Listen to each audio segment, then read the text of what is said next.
I promise you, bitch, your daughter's gonna hate you and disown you. Your husband's gonna leave you for someone even uglier than you. Your degree's worth nothing because the university has shown itself time and time again that it's corrupt and fucked up, and thank the heavenly Lord God Almighty that I escaped it, albeit with so much trauma.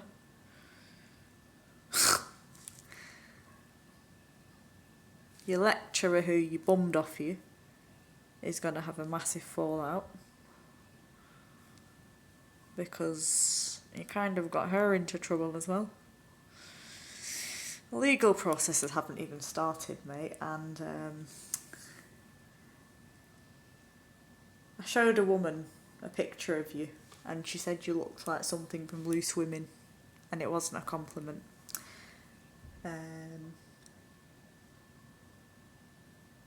You're going to be deported back to where you came from because you're not even here legally. You don't know how to speak or write in English properly. Your made up fucking pregnancy illness isn't even something you've gone through. You just read an article about Kate Middleton and pretended that you have it. Hyper something gravidarium or whatever it's called. You're not the only pregnant bitch. All you've done is have sex and pop out children. Child, whatever it is. I promise you, your blessed daughter is gonna hate you when she finds out, when she's older, what a cunt her mother is. The fact that her mother got arrested in Nigeria whilst working with paedophiles. And then she comes to a country and calls an ethnic minority woman, who, by the way, is here legally, was born here, has contributed here, has worked as a carer here, has worked as a hospitality assistant here, has been an unpaid carer for her own parents, one of whom is now dead. When your daughter finds out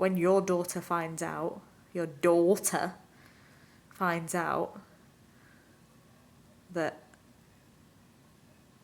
the mummy is a little cunt who photographs innocent, diseased, disabled, half-naked young women who are battling multiple conditions, and instead of helping her to raise awareness, her mother unethically, non-consensually keeps, profits from and shares these images, allowing people to superimpose the images, allowing people to make comments like, look at the state of her, what the fuck is that ugly bitch. I promise you, your daughter is going to hate you.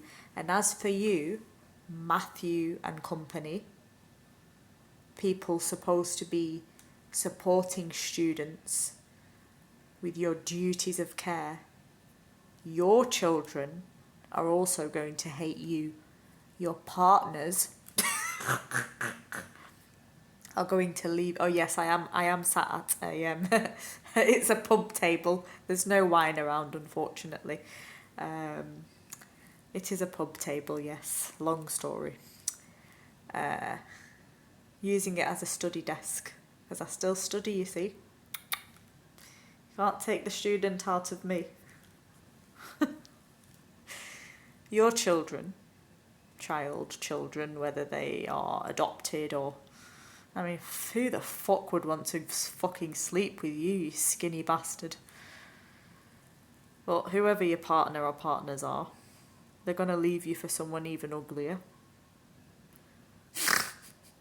Your kids are going to disown you before they're even 21.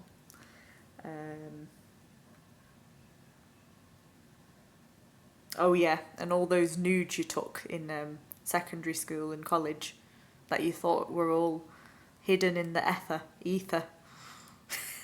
Snapchats, all of these, what is it, Facebook Messenger, Snapchat, what's the other one, MSN, all these images you've got in the ether. Haven't you forgotten I have friends who work in IT? How do you think I managed to access my email when you thought you'd cancelled my access to Moodle. Once things are out there, they're out there. Just like my mentally ill emails. They're out there now. People think I'm the mess, the monster. Once you put things out there, it's in the cloud. Okay? Unlike what PC Russell said about my status as a non-sexually gratifying person, that was never the intention. Whereas you little desperados have actually taken nudes, I have no doubt about it. The therapist, the mental health leader, whatever she's called, the temporary staff, my lecturers, Claire and co. You're all dirty bitches. You've all got nudes out there. We all know it. And unlike me, you do have things to be ashamed of. You clearly felt intimidated by my purity. You clearly felt angered by the fact that you can never be a pure little baby ever again. So you thought, why don't we just prey on the one rare, pure, innocent, hygienic, conscientious, law-abiding, truthful person who not even we can lie about, because evidence never lies. God sees everything. I've always admitted to my mistakes. I've admitted to hitting my own parents. I've admitted to self-harming. I've admitted to my suicide attempts. I've admitted to many, many, many mistakes I have made throughout my life. And I will continue to admit my mistakes. But you, proud, arrogant, selfish little scallywags who literally have nothing going for you, thought it would be hilarious and an easy way to get rid of me. I mean, if you wanted to get rid of me, for goodness sake, all you had to do was email me and say, look, we just don't think you're well. Let's just try uni again, or and I would have complied. I would have been like, okay, don't think you're that much of a good university anyway. I'm happy to go. Thank you. Bye. It's not the first time I would have been unfairly rejected, dismissed, and excluded, and told I'm not the right fit.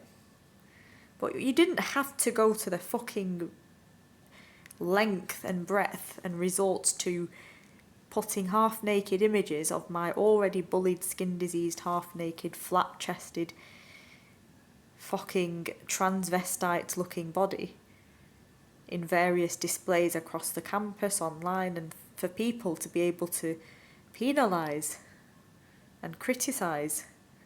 There was never going to be anything positive in that. You knew that. You never gave any context. You then message me when I'm on a ward saying, you're on a ward now, so you can't be in an investigation. Well, look who's having to engage in investigations now, whether they like it or not.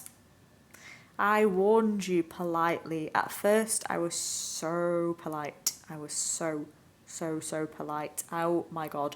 Guys, you should have seen how polite I was with these people. Excuse me, I'm very unhappy about the violation that I've experienced. Kind regards, blah, blah, blah. And then they kept laughing. This guy literally laughed in my face. The woman who was supposed to be helping me literally smirked as I was bawling my eyes out. And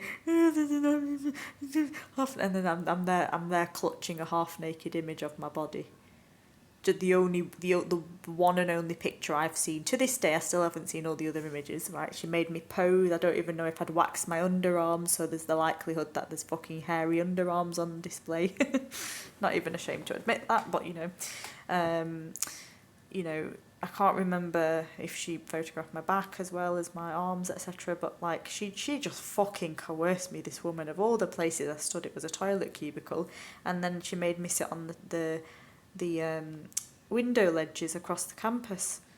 I mean, God only knows which demonic presence got into me that day to possess me to trust some bitch who doesn't even have the credentials and who I don't even know. So, you know, you can lie as much as you want, guys. You can lie and lie and lie until, what is it, the saying, cows come flying. Pigs can speak. What's the saying? But if you are part of this cult, which you obviously are, it's going to be exposed. I was lured into a demonic cult. Not as a member, but as prey, as bait, as victim, as a sacrifice. I do feel like a little lamb who's been sacrificed. But I don't think you realise the power I hold. I don't think you realise that I have legal professionals, not just in my friendship group. Oh yes, I have friends, but in my family.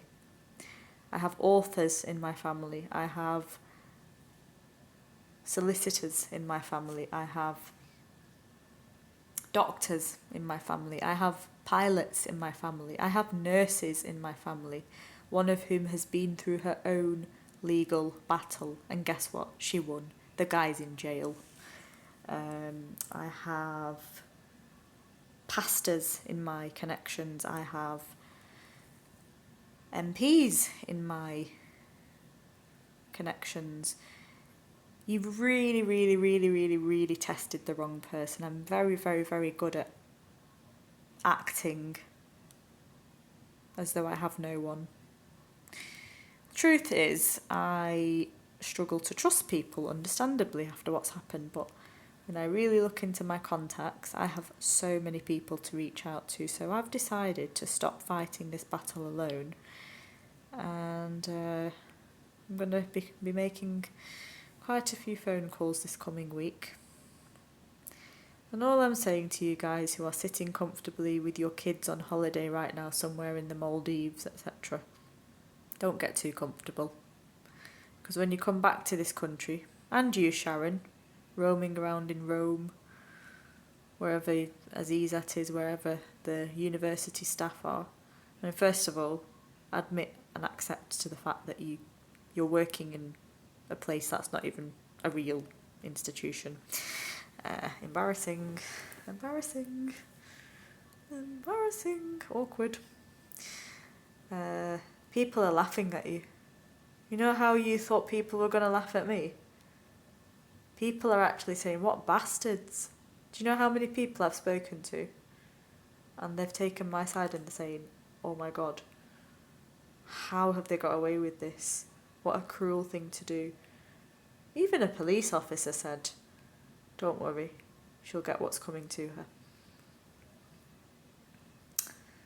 I may currently be sat in a location where it's not secure, there's other people living here who I don't know. The toilet is so blocked that even though I'm on my period, I'm not able to use the toilet because it's full to the rim. So I've been going outside and using public toilets and then having to hold it in, if you must know.